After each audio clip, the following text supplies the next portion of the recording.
Greetings. Dale Green here, President, co-founder of Gideonsflight, with my two brothers here. Jonathan, Vice President of Operations. Dennis, I'm also a co-founder and the treasurer as well. All right, so we thought we'd get a little time, get together this afternoon and share with you all some of the conversations that are currently going on with Gideonsflight, and just give you some perspective on how we're understanding matters, and also we want to talk a little bit about just background, leadership, and why we believe that Gideonsflight is an organization that's very progressive and very in touch with the community, and why we know that the things that we have to offer for men like ourselves will be beneficial to men all throughout the United States of America. So I'm going to turn over to Brother Jonathan here. Jonathan, why don't you start off with the question? I got a couple of questions I wanted to ask you. Just want to know a couple of your background in leadership. Yes. Okay, well, I've been in leadership now for about 25 years. I've had an opportunity, interesting enough, didn't do it intentionally, but as fate would have it, I've worked in leadership in the apparel industry. I've worked in leadership in home improvement, discount stores, wholesale clubs, dollar stores, even in the restaurant warehouses. And so, in all of these places that I had the opportunity to work were the best in class. And what I mean by that, I worked for the #1 apparel company in the United States. I worked for the #1 home improvement organization in the United States. And I worked as a leader, a senior leader, multi-store leader in these organizations. So that's kind of where a lot of my experience, comes from, Brother John. Along with reading a bunch of, books and other material as well, so you got to pick them books up. Yeah. Uh-huh. Now, working in corporate America, what's some of the things that they lack in the leadership role within the corporations? Well, some of the things that I've seen over the years is putting leaders in place without making sure that these leaders have been prepared to take on the type of responsibility that someone that's in charge of 100, 150, 200 people. Because when you're dealing with that many people, it's not only about assignments and who's responsible for what, but it's also around behaviors that you have to deal with inside of that environment, because you don't get to pick necessarily the perfect human being to come and work for you. You have to take people as they are and who they are. And some of the people that are working with you are very sharp, A players, top-notch, hard workers. But you also have other people who have their own imperfections and own things that they deal with. I mean, you could have somebody working for you that's on medication, maybe dealing with some type of bipolar disorder, for example. You follow me? But that does not deny them the right to work. But then maybe they didn't take their medication, or they didn't take the proper amount of medication, or maybe they just ran out.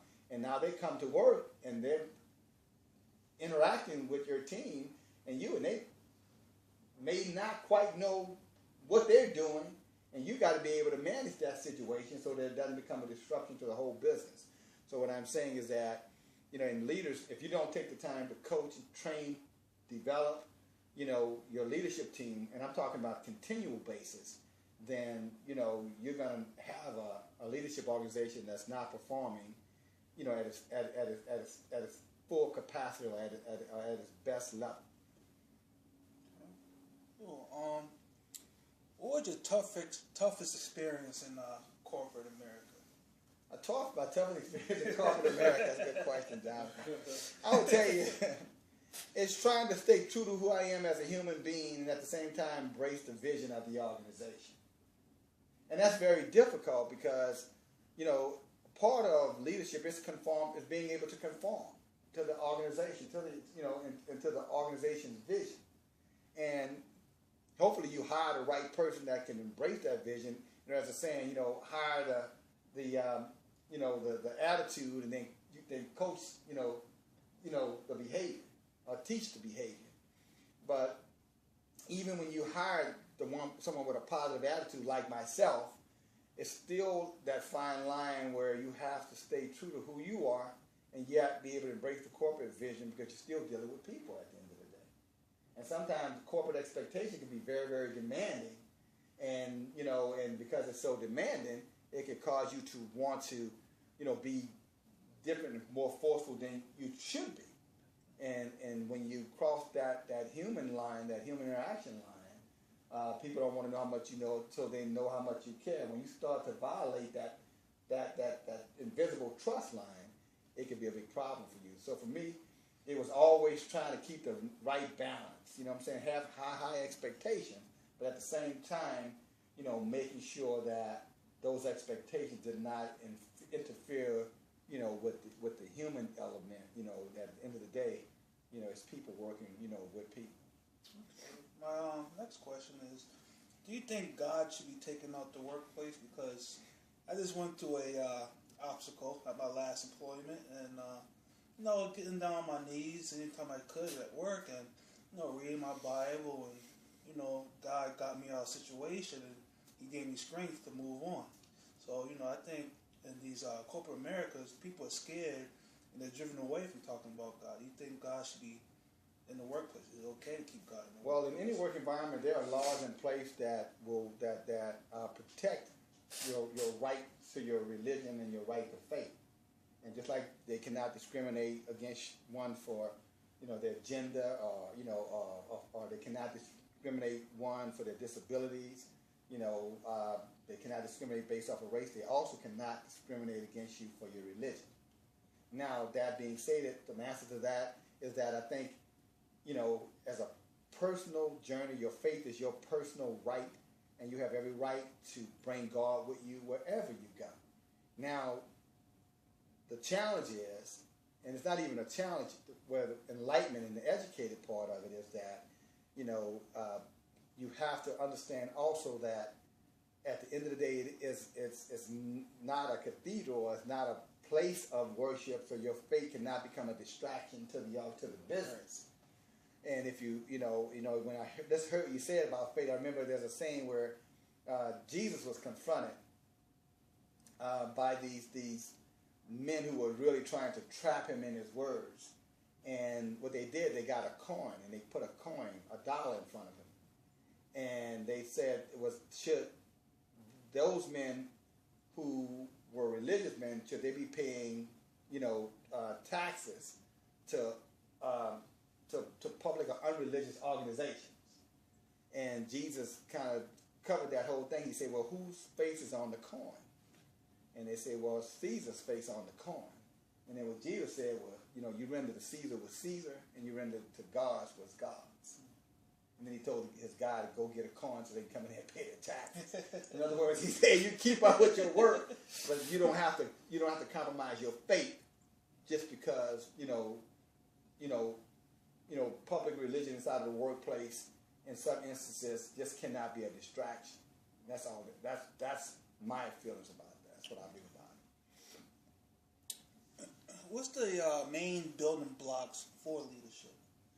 I think the main building block for leadership is leadership is a process. You follow me?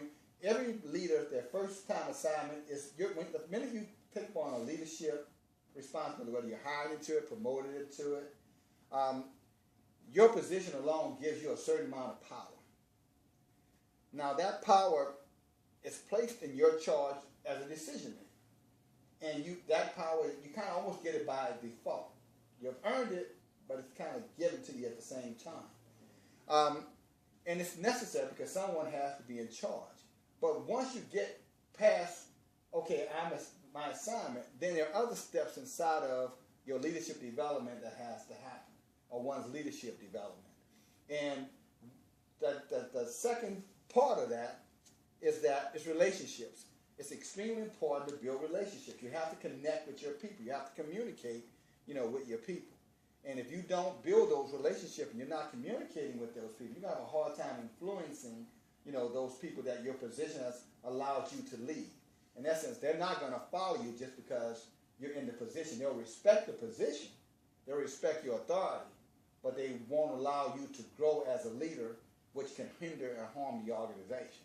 So I think the first part of it is, obviously the first part when the first step in getting the position or first step after getting position is the relationship building. You've got to take some time and connect with people, get to know your team, build, trust with inside of that team through your hard work. You model the behavior. How about this first? If you're trying to develop someone as a leader, well, the first thing you do is that you go out and you show them how it's done. And after you show them how it's done, then you say, now come on my side and I'm going to have you watch me or help me do it. And then the next thing you do is that you allow them to do it, and then you help them to do it. And then after you've gotten through those 3 steps, then you let them do it. And you'll know you got it right when they got somebody else on their side doing exactly the same thing that you started. Now, with Walmart, laying off all these people and stuff, do you think companies have the obligation for us to be loyal to them? Do you think we should be loyal to companies? Because most companies aren't loyal to the people. Well, companies are in business to make a profit at the end of the day. And any good CEO understands that. At the end of the day, the company's in business to make a profit. But any good CEO also knows that your people are your most important asset inside of that organization. And therefore, that as a CEO, you have to have a proper balance of, obviously, what's important to your shareholders or the investors, and then also what's important to the people that work for you. It's business. Do I think that people should be loyal to corporations? Absolutely not.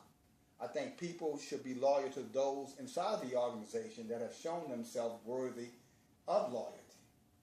In other words, people don't know how much you know until they know how much you care. So loyalty is built between individuals, not between corporations or inside of corporations, because a corporation, for it to be healthy, it has to do, what's in its best interest. And that very well means maybe laying you off or terminating, your job.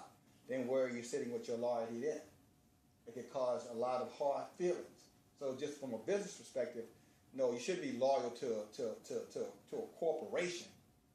But there's nothing wrong with being loyal to individuals inside of that corporation who have shown an interest in you and has made an investment in you to help you and allow you to have a great place to work and an opportunity to advance yourself as a part of that organization. Okay. Well, one other thing, the Walmart. Gotta get in trouble for this one. I'm a little disappointed with that news because Walmart was founded by Sam Walton here in America. And one of the things that the founder of that company always emphasized was the fact that we needed to be as loyal to America and Americans and hardworking Americans as we could possibly be. And when you look at Walmart now, $500 million, soon to somewhere in the next decade, $1 trillion company, it's just hard for me to understand that, when you start looking at 10,000 jobs in this kind of economy, not because Walmart is struggling as an organization, but because Walmart does not want to take any type of diluted shares for their shareholders, to me is a very poor decision, and it shows that Walmart, at the end of the day, does not care about its people anymore. It only cares about profit. And they ought to be ashamed of themselves. I agree.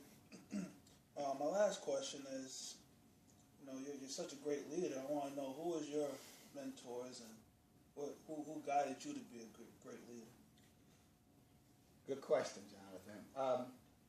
I will tell you, as far as that's a broad question.